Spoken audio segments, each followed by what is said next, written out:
Ladies and gentlemen, boys and girls, welcome to episode 27 of the Locker Room Life podcast. Boys, I'm buzzing right now. We're all buzzing. Christmas break. We're here. The boys, Owen Baker, Logan Kuvo. I'm just happy. I'm happy to be here. Happy to be with my boys, chatting it up. We're laughing it up. This is what it's all about. Guys, what do we got for this special episode? First of all, it's the best time of the year, Christmas spirit. I actually just went out in my backyard. 1 degree here today. Pond was frozen over. I have a pond in my backyard. My dad dug it out when we were kids. And I just got to ripping out there, just solo, put the AirPods in. You know, it was pretty nostalgic. It took me back to when I was a kid. I really haven't been able to get out there and something like that in a long time. So it was super fun. And other than that, just Christmas coming up. Boys, ladies and gentlemen, things are good, busy. Holiday season's always busy for any entrepreneur. You'll know that it's time where people are buying, but just got back from college not too long ago and just been trying to soak it in, boys. It's been really good. I have off compared to Bakes, selfishly.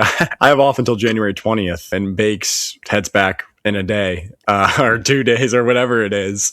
Day after Christmas. Yes, literally nothing. But yeah, things are amazing. I'm so blessed, so grateful. I'm excited to be just laying back. The world is going to shut down. We're recording this the week before the world shuts down, heading into Christmas, into the new year. I just hope everyone enjoys it and spends time with their family. Yeah, guys, I'm looking forward to absolutely doing nothing. I'm looking forward to spending time with my family. For me, especially, as you guys know, we're pretty active people. And I think there's only certain times during the year where we actually shut it off. And I'm looking forward to completely shutting it off. It's needed. I mean, necessary reboot in life is definitely needed. And especially surrounded by your family and being able to just be in the moment. And I struggle with that mightily, to be in the moment and really just no phone, just kind of there with the family. We got a bunch of family games that we're going to be playing. We're going to be heading out to Virginia to my sister's place. So I got my nieces and nephews back from college. So just being able to kind of be there. And as we get older too, right, guys, you start to appreciate them a lot more because you're like, this is what it's all about. And of course, like time passes by so fast. So just being able to really be in the moment, appreciate it, appreciate the family. And I'm excited. So yeah, man, excited. We got some things to talk about in the hockey world. Bakes, what do we got? So just a little something I thought was kind of funny, but super relatable. The Washington Capitol, they're post-game in the locker room and coach hits them with enjoy your 2 days off. They just start going nuts. And, you know, these guys, you know, most of them are older and you can still see like kind of the kid inside them. But, you know, it's so relatable because at these levels, like it's such a grind. It's really rare to get 2 days off as is. It just shows how much they appreciated that. And I just thought that was super funny. We were literally chopping it up about it before this. And it's obviously such a reward to them, you know, after a sweep, you know, a good week, something that's happening and coach gives you that. I mean, they're professionals and obviously it's their life. Literally every waking second is spent on trying to get better, trying to be a better athlete. You know, it can be overwhelming. And guys, especially around this time, I know we can all say it, you know, that time that you get back and you get to spend it with your family, you get to spend it with your kids for the vets. They really do appreciate that. And in my opinion, I think it makes them go even farther and gives them more fuel and adds fuel to their fire to keep winning for the team more than anything. It's such a cohesive thing where probably on those day offs, they're probably hanging out with one another and having a good time with them. So like, it's really cool and obviously so deserved when, you know, such professionals get a rest at a time like this. Yeah, guys, we were talking about it right before we started recording. It's just even our experiences, right? Like, you know, playing juniors and it's such a preparation, right? You prepare for the season in the summer. You get a little bit antsy because you haven't been able to play a little bit. So you're really like itching to get in that first game, right? Remember when it was like you're training in the summer and you're like, all right, I really just want to get in a game. I want to get with the boys. I want to get to camp. And really you get that fever. All of you can relate. And everybody that's listening to this can relate. When you get through September and you get into October, there's a little bit of a... The gears are grinding a little bit. The day-to-day sets in, right? You're in the groove of the day-to-day. Bakes, you're in college, so it's school, hockey, practice, rinse, repeat every single day. And, you know, like Logan and I play juniors and it's the same thing. You're getting out there every day, the routine, getting into the day-to-day. So you're always looking forward to circling on the calendar that date when your parents are going to start talking about the holidays and everybody that's going to be getting together. So the boys know, everybody knows, even on the personnel level, coaches, everybody involved. There's so much work that takes place in order to have a team running at full speed every day. So being able to look forward to this break is amazing. And as players, you're just like, it's that feeling, right, guys? To me, it's always, I remember just getting on the plane, and sometimes you brought your gear, sometimes you didn't, just kind of coming back and just being like, oh man, I'm going to be with my family, maybe get a little skating with the boys, and then everybody shows up, and it's kind of just it's kind of just an organic catch up with everybody.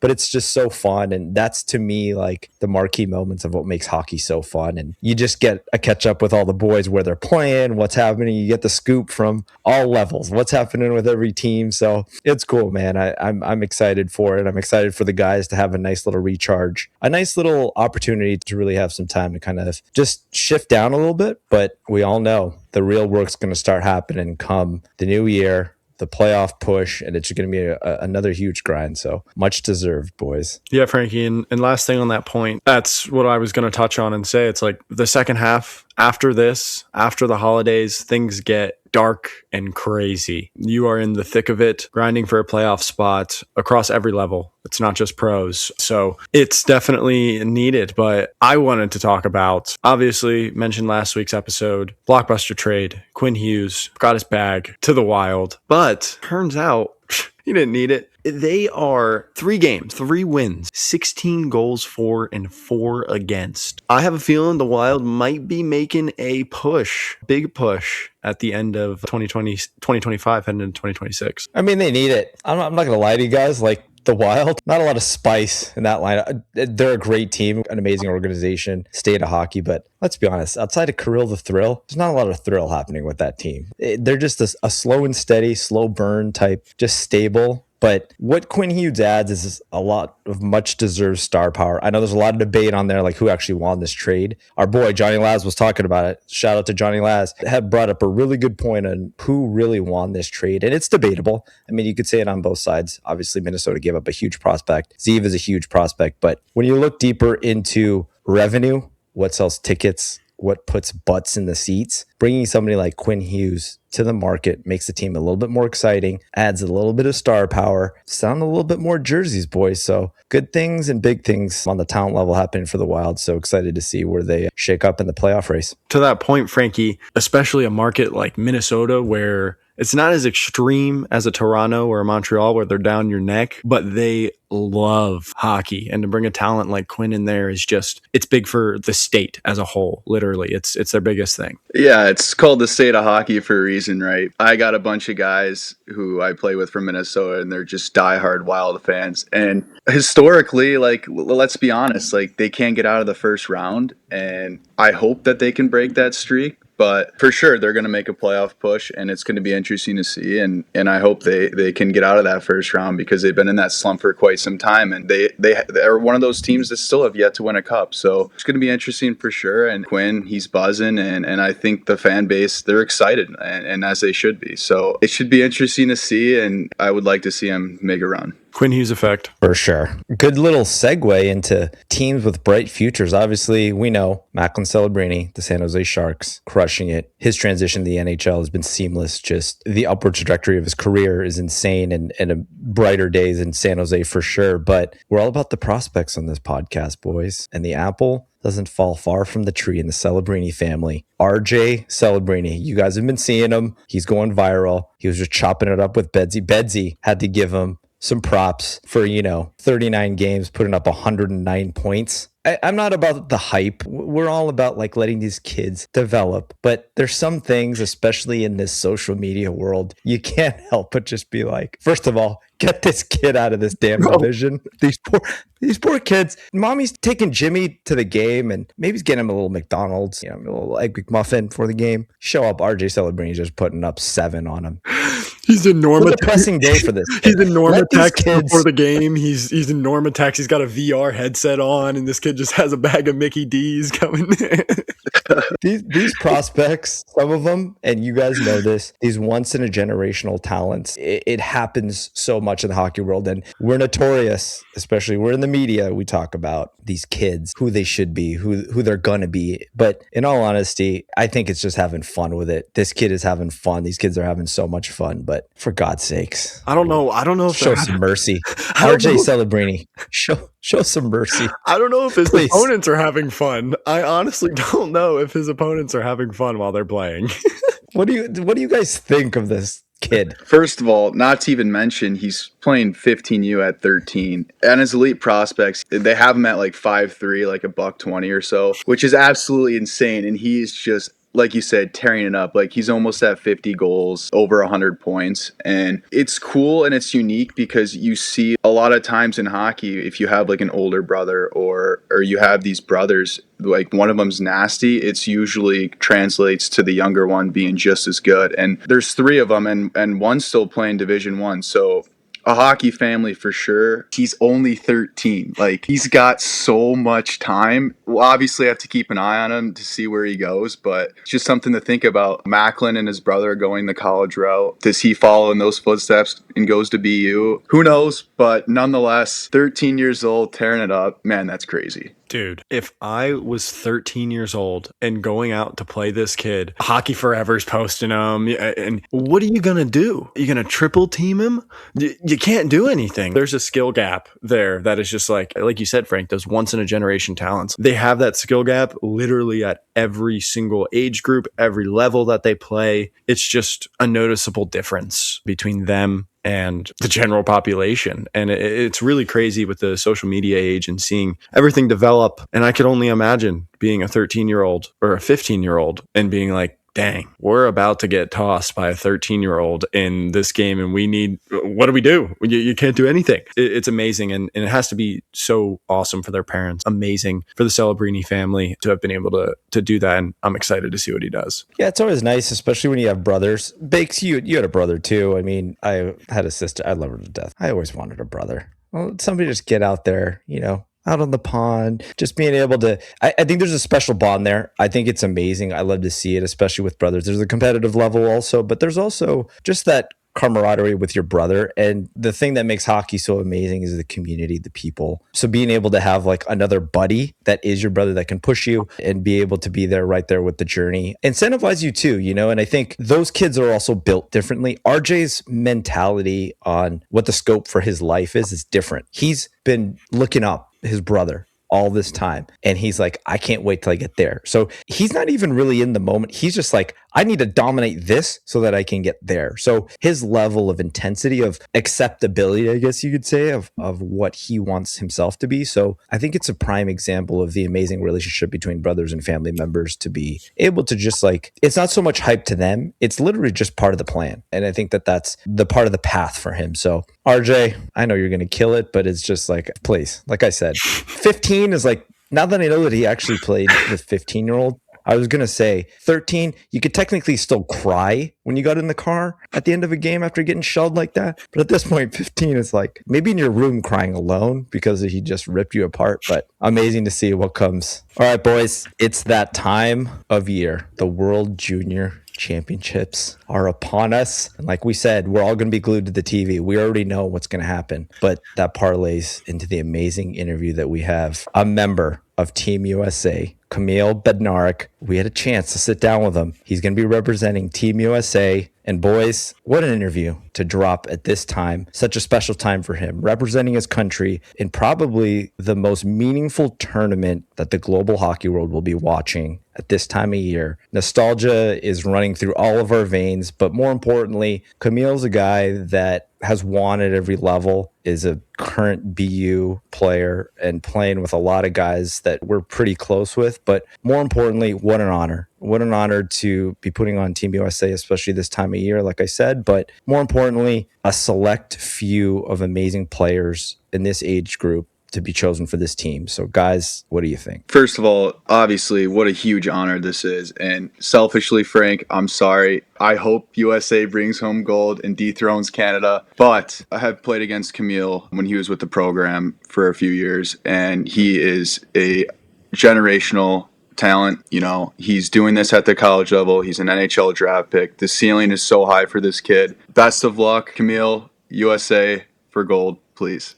Camille, he's awesome. Just a really standout guy, I think, on top of, all of his athletic achievement, really grounded and has goals set for himself, and he's going to obtain them one way or another. That was really the vibe that I got from him. And he's an athlete of my brand, Best Damn Tape. He stands by it. He's been amazing, and so grateful and I'm so grateful to have him on the team along with his awesome teammate Brandon Sabota, also Locker Room Life family. But very, very excited to see Team USA. I can only hope they bring home a gold. Canada, I'm sorry, but I'm rooting against you heavily. And I want USA take it all home on home soil, gold medal.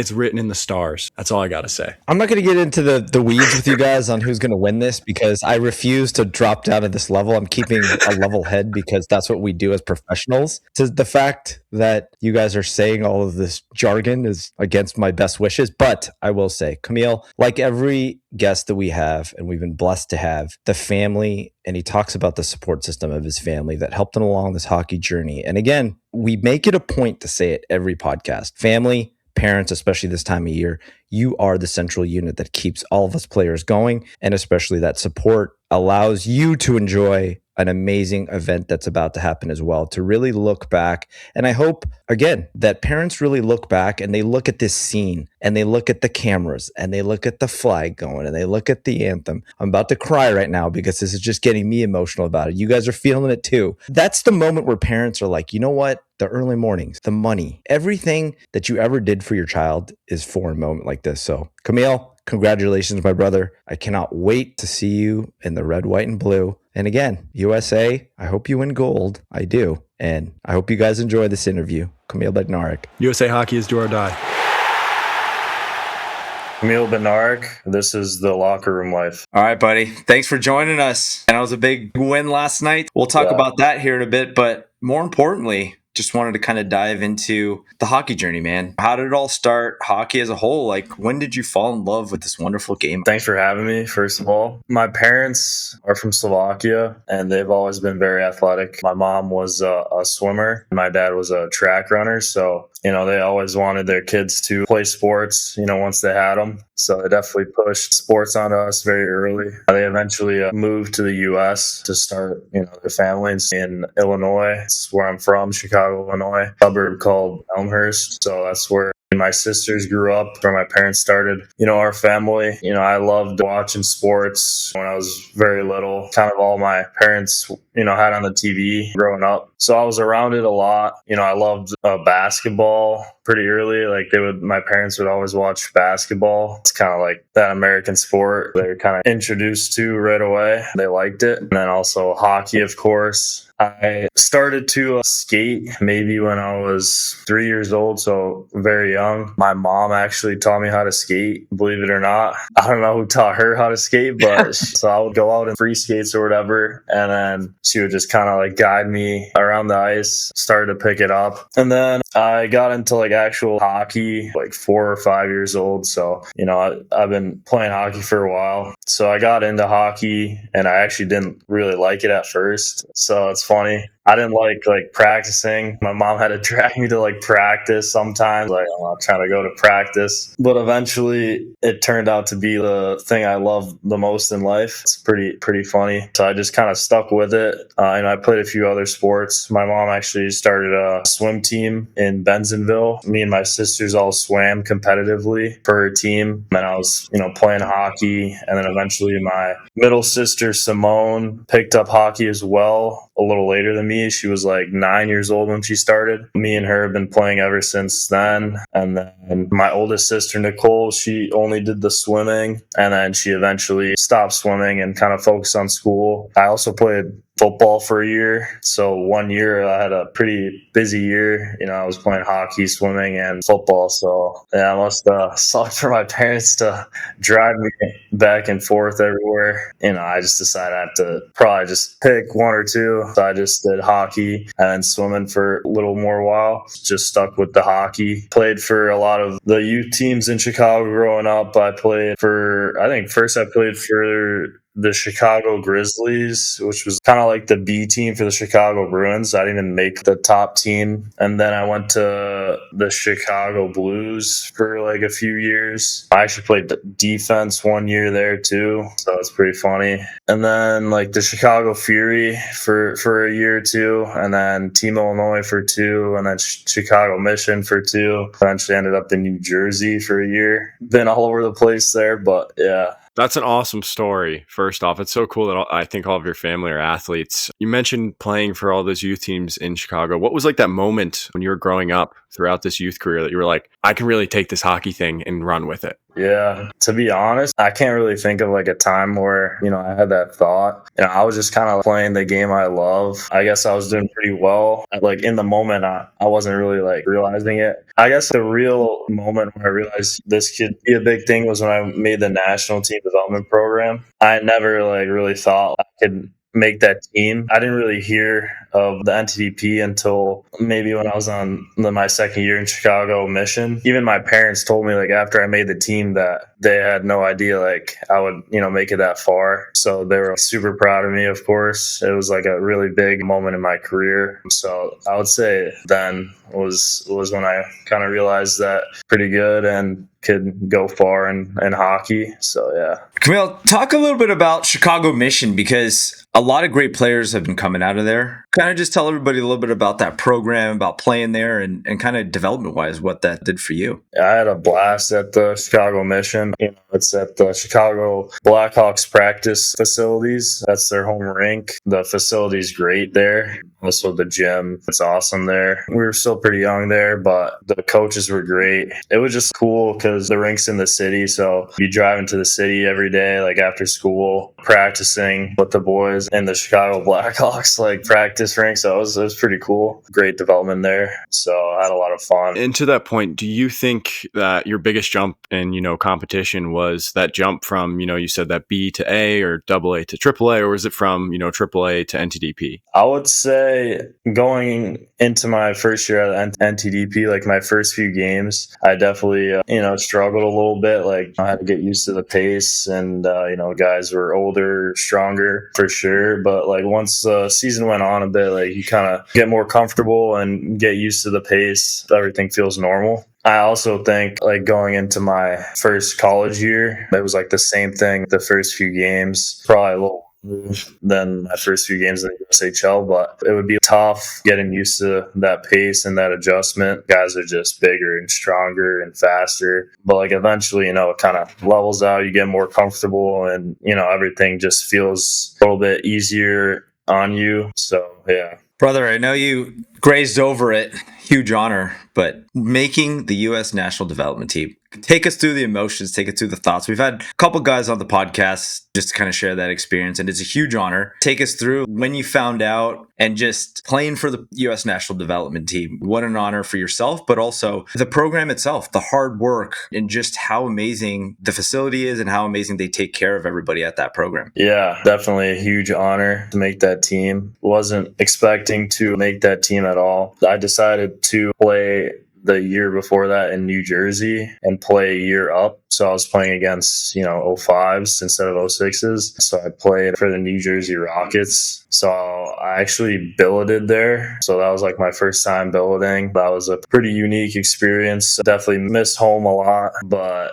I think it definitely helped me at the same time. The goal to make that team was definitely in mind before that season. So that's why we decided to showcase my skills a little bit more against some older guys to maybe put eyes on me, I guess. I had a good season there. Definitely more competitive playing with the older guys, but I think it definitely improved my game just being around those guys and playing against, older guys every game and in practice, obviously. I think I held up pretty well, had a great year. So eventually, I think it was before Nationals, I found out that I made the team somewhere during that season. It was somewhere around there. I think I just got a phone call from them. So, and then I just told my parents, obviously, and they were, super excited. I guess it didn't really sink in right away. It definitely sunk in really that I made the team when I went to the USA Hockey Arena for the first time. Yeah, it was just a special moment for me and my family, and very proud to make that team. Always an honor to wear the USA. So yeah, hopefully I can wear USA in future tournaments and represent my country. So yeah. I mean, it's just the absolute pinnacle of any hockey player's journey is able to play for their country. And I have to ask, what was, your favorite memory throughout your time with the U.S. national development? There's like so many memories from those 2 years. I would definitely say those were the best, most fun 2 years of my life. I think we had such a tight-knit group. We were super close. It's really hard to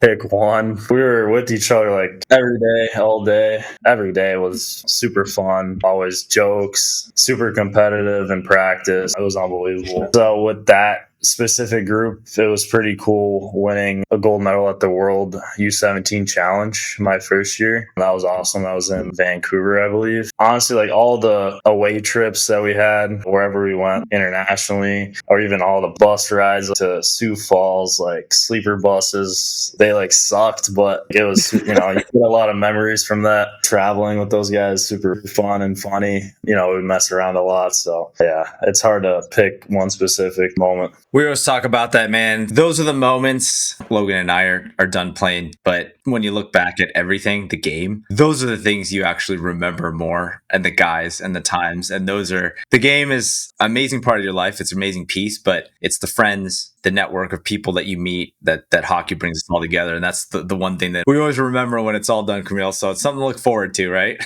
Next exciting step in your career, Boston University. Take us through that choice. Why did BU feel like the best decision and the best choice for you? It's pretty interesting. I actually didn't really think a lot about college hockey growing up at all. I think a lot of guys had their college team that they loved to watch and wanted to play for. I didn't really have that, to be honest. I knew about the Notre Dame a lot. We played when I was on those AAA teams like the Chicago Mission and Team Illinois. We played at the Notre Dame rink a lot for games and stuff. So I guess that was the only team I really, thought of. But eventually the time came where I had to start thinking about it. So I kind of just started, researching it a little bit. I've always seen those college hockey pump up videos on YouTube. Those are electric. So definitely knew I wanted to play college hockey for sure. It was just about picking a school. So I think kind of where I came down to BU was when I went to New Jersey. Being on the East Coast, I haven't really been in that area of the U.S. I've always been in the Midwest playing hockey. But I kind of just fell in love with that East Coast area. Just the hockey obviously is great. It's a great part of the U.S., of course. And at that time, schools were contacting me, obviously. So once those schools were contacting me, I kind of did more research on them to see if it would be a right fit and if it would be the right place to go to school. And then Boston University contacted me, and I knew the Hudsons growing up, and Lane. I remember Lane committed to Boston University really young, because I think the rule was you can commit pretty early, but they changed it or whatever. So I remember he committed then, and I was like, what is that? I don't really know. So I kind of knew about Boston University already. I kind of grew up with the Hudsons. I played with Cole growing up, practiced with Lane, Cole, and Quinn with their dad at their rink all the time. And obviously I knew Cole was going to eventually commit to Boston University since his two brothers were there as well. They definitely helped guide me, gave me good thoughts and ideas about the school. I thought it would be a good fit for sure. And then in New Jersey, those East Coast schools that contacted me, I kind of eventually brought it down to the Boston area. All those Boston schools like Harvard, BC, BU, visited UMass as well. So yeah, eventually one summer I went and visited all those schools in that Boston area. That's kind of when I came down to the decision to go to BU. Actually, the funny thing is I visited BU twice. Because the first time they had the old staff and they were on the verge of getting fired. So it was kind of weird. I don't know like why they told me I could come visit at that time. But yeah, it was just like a little weird. Still like what I saw when I was there. But then like once the staff changed, the new staff kind of contacted me and they wanted me to come back with them because they thought it would be, a good idea. They wanted to get me. So I went a second time, and I'm not going to say it was like any better. Like I still loved it the first time, but yeah, it was like great again. I guess I got to know the new coaching staff and I definitely loved them, like Joe, Pando, and Kimmer. So I think the coaching staff was definitely a big reason why I chose BU for sure. So then eventually decided to go with BU, and obviously the Hudsons were like, yeah, it's a great idea. You should definitely do it. Yeah, I eventually stuck with BU, and it was definitely the right decision. I love my time here so far, and hopefully we can win a national championship with my time here. That's definitely the goal. So that's awesome. And I mean, it's so cool that you had them in your corner making those decisions in the beginning. It definitely helps a lot. But my question is there any big lessons, big adjustments from your first year of college that you're bringing into this next year? I struggled a little bit my first year, kind of unexpectedly. I don't really know like what it was. Just had a hard time finding offense. I think a big part of it was definitely my confidence. Definitely think I found a little bit more confidence going into this year. Just confidence with the puck, myself, and making plays. I think maybe last year I got into my head a little too much. I think that's why I struggled a bit, but just learned a lot of things. Like Pando helped me a lot. Another big thing I kind of focused on this past summer coming into this season was my skating. Obviously hockey's a skating game. Like you have to be a good skater to succeed. I definitely focused a lot more on skating than usual in my training, and I think I definitely improved. I got quicker, more explosive, and just had like more juice in my legs, in my shifts. So I think that was definitely a game changer. If I'm skating well, things just feel like much easier. Those are kind of the two, confidence and skating, that kind of helped me from going from last year to this year. Such a great point, and that's going to parlay into my next question, especially yourself. You're a high-level player. This podcast, we like to really educate the knowledge for the younger generation, right, that's listening. For yourself, we talk about confidence as a player and kind of parlay into adversity with that. And everybody sees who you are today as an amazing player, but kind of touch on some adversity that you kind of felt through the course of your career to the level you're playing right now, because everybody sees where you are right now, but it's hard, man. And we like to really kind of hone in on, just for the younger generation, that this journey is hard. Yeah, for sure. It's definitely not an easy ride. There's ups and downs for sure. You're definitely going to struggle at times and feel like you're not up to par with like the other players on the ice. It's like cliche, but just keep working. Eventually you will find success. Like hard work will definitely pay off. It's proven for sure. I've been pretty lucky to have great parents, obviously, to help guide me through my career, and a lot of great coaches helped me develop. My parents are a big part of my career for sure. They basically devoted their life to me and my sisters, and make sure we're successful. They give us everything. They drove us to all our practices. They had work themselves, put food on the table for us. And obviously my parents were athletes as well, so they knew what comes with it and how to handle that adversity. So they're definitely kind of like the backbone for me and my sisters in our sports lives. Definitely thank them a lot for that. Just hard work is the most important thing. I would definitely say worked super hard to get to where I am. I definitely, some kids might have it harder, of course, than me. I'm very grateful to be in the position that I am, but hard work will take you really far. Bro, you couldn't have said it any better. I mean, I'm a big proponent of that. And, your parents are definitely proud of everything you've accomplished and your hard work. So, and they're the backbone to every hockey player story that we've heard. It's always these parents. And into my next question, which is the pinnacle of all hockey players'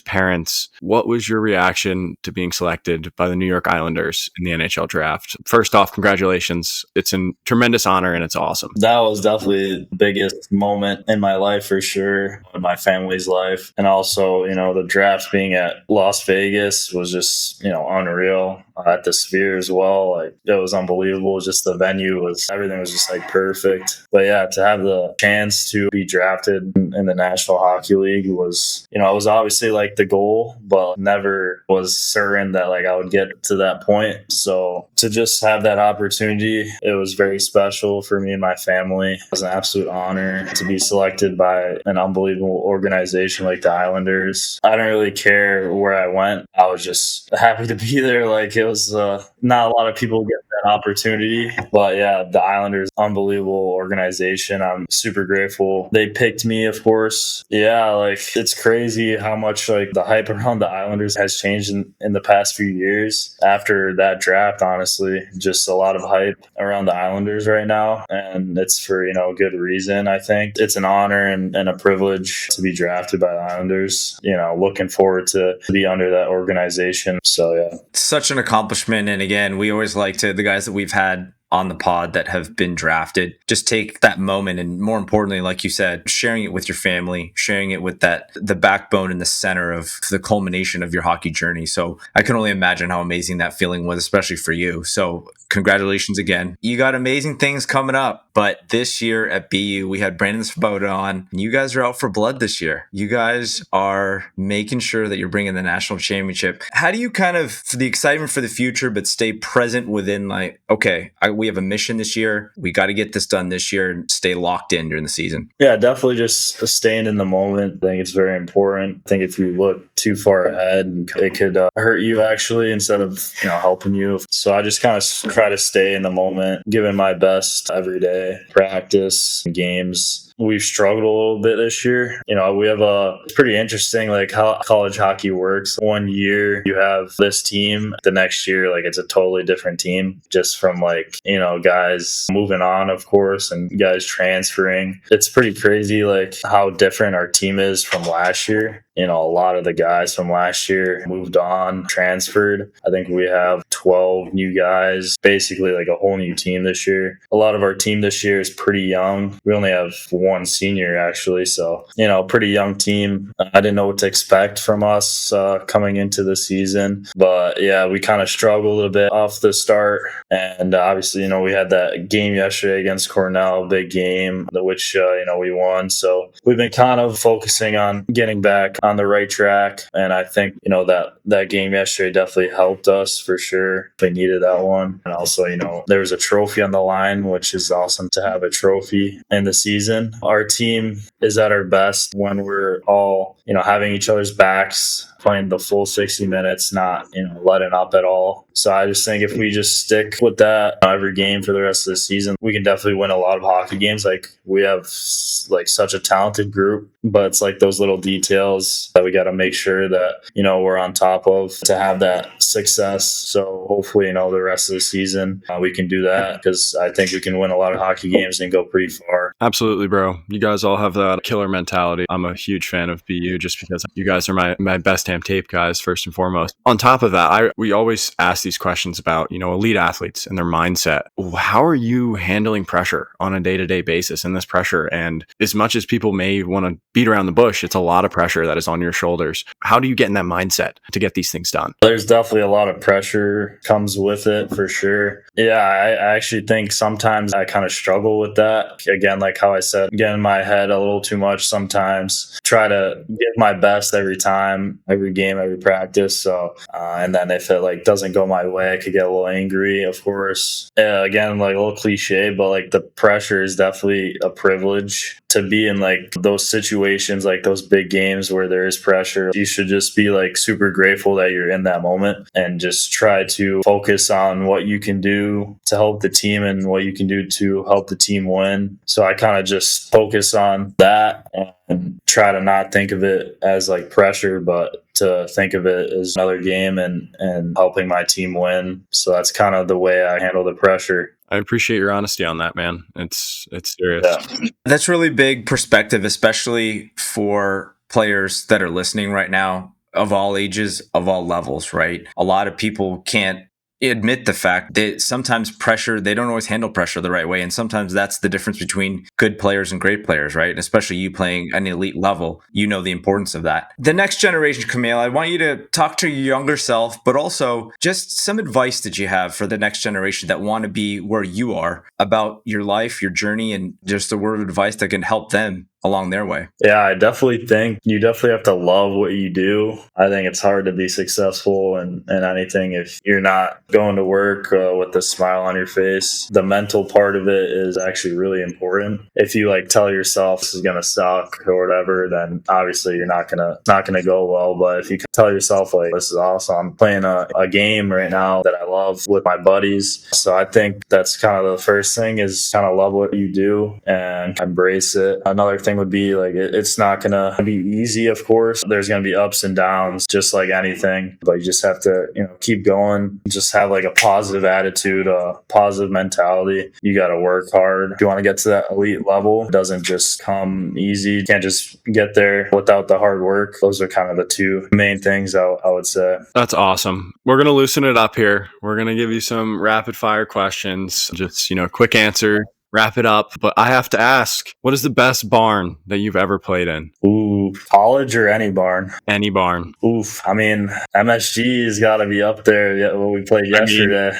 Oh, that's awesome. The world's most famous arena. Yeah, I mean, just like the history of that arena, that's got to be up there. TD Garden is pretty sick. Those NHL rinks are got to be up there. Buddy, I have to ask, you got a lot of beauties on the BU squad. Okay. I need you to call a couple of these fellas out because there's too many characters on this team. High level hockey players, good personalities. Like, you got to call some of these damn beauties on this team. I got to know. Like, who's the beauty or? Yeah, just beauty overall. There's so many amazing characters I know on that team. Kind of call them out. I mean, I got to go with my guy, Bodes. I'm roommates with him, so he's definitely one of my best buddies on the team for sure. Ever since we met each other our first year last year. Yeah, so I love Bodes. I love all the guys, of course. Grew up with Huddy, of course, so I love him. Huddy, Izzy, I played with them too at the program, so definitely built a really good relationship with those guys. So those guys aren't bad. Nah, they're not bad at all. And they're pretty decent hockey players on top of it. Question, NHL player that you grew up modeling your game after? Yeah, I think there's kind of two. Growing up a Chicago Blackhawks fan, I would love to watch Patrick Kane, of course, just an electric player. Like all those Blackhawks had like Johnny Taves, big Marian Hossa guy as well. He's Slovak, so my parents loved him. But I would say once I started to watch Patrice Bergeron for the Boston Bruins, that's kind of who I wanted to idolize my game after and model my game after. Like Patrice Bergeron's kind of just exactly like the player I want to be in the NHL. So I definitely watched a lot of him, watch a lot of clips on him. Hopefully, I can be as good as he was one day. I will say, Camille, EP has you as a cerebral tactician that's defensive on both sides of the puck. So your goal, my friend, you're hitting it. Wow. Your game says it. So well played, my friend. But I will say, okay, big weekend. You got the trophy, you got the W. You're exhausted right now, but you're joining us, and we thank you so much. Cheat meal. You're a finely tuned athlete. What are you doing as a cheat meal to be like, you know what? Boys are going to get together. We're going to just let her fly. What's your cheat meal choice? Well, that's hard. I could dabble in a lot of things. Yeah, I actually had Canes like not too long ago before Raising Cane's. Good Love pick. Cane's, bro. Yeah, but like pretty big fast food fan. Like I don't mind some fast food every once in a while. I don't know, maybe like a dessert, probably like some sort of a dessert. I like something sweet like as a cheat meal. So Yeah. Me too, sadly, but I'm not burning 2,000 calories a day anymore, so I can't eat. Last one. What is your favorite off-ice hobby? To be honest, I love like playing other sports, golfing. I love ping pong. I love playing tennis. I got into tennis like a few summers ago. I play with my buddy. We get really competitive. But yeah, I love playing like other sports. It's awesome. Like, because you try those other sports and you see like how hard they actually are and how hard it would be to get to that elite level. I just find a lot of fun. Whatever I'm playing gets pretty intense. So that's like what I love about it. Just competitiveness it's just in me. So I just want to win at whatever I'm at. Brother, We can't thank you enough for joining us. You're the truly embodiment of an elite hockey player. And most importantly, we say it all the time on this podcast, especially the family is the unsung heroes in all of our hockey journeys. And I love how you alluded to the role that they played in your life, man. And I think that it's always one of the things we always try to celebrate the hockey parents out there. And I love that you talk to everybody and the most important thing to them is your family. And it just kind of hits our heart because it's something that we always talk about on the podcast. But we thank you so much. We can't wish you anything but the best of luck the rest of the year. I know you guys are going to kill it. We're big fans of the BU boys here, and can't wish you anything but the best. Yeah, thank you very much. Thanks for having me. That was great. Thank you. Thank you so much for Camille Bednarik joining us on the Locker Room Life podcast. Again, we are releasing this special Christmas episode. So Team USA, best of luck, best of Camille, and we can't thank him enough for joining us. We'll all be watching. As you said, best of luck, man. It's a surreal experience, and good luck the rest of the way, man. Thanks for coming on. USA Hockey is do or die. I'm very excited to see the chant, selfishly, and so excited for Camille and his family and everyone involved and all these players. I'm ecstatic to watch it. Doing some fun things with advertising for the company and moving into some awesome stuff for that. And yeah, I'm excited to watch it. I'm really excited to hear the goal song this year. It's one of the underrated things that I usually pay attention to. I love that. Team USA, Canada, don't let me down. Don't come up with I'm just going to say, don't let me down. Is it going to be Freebird again? I hope it's Freebird because that's just America right there. I want to say Canada changed theirs, so no. It's going to be a topic for the next pod once we do the recap of the World Juniors. But we're putting a capper on this one, and you know what, boys? We couldn't have done it. Not even a chance if we didn't have the love and support of our sponsors. Best Damn Tape, Buddy Hockey Club, Cut Shield Hockey, Bambino Shave Cream. Guys, I cannot wish you anything but the best this holiday season. Christmas, man. Enjoy the family. Enjoy the loved ones. I love you guys. I love everyone out there. Enjoy. Take a breath. Get some rest. See you on the next one. Love you guys. Merry Christmas.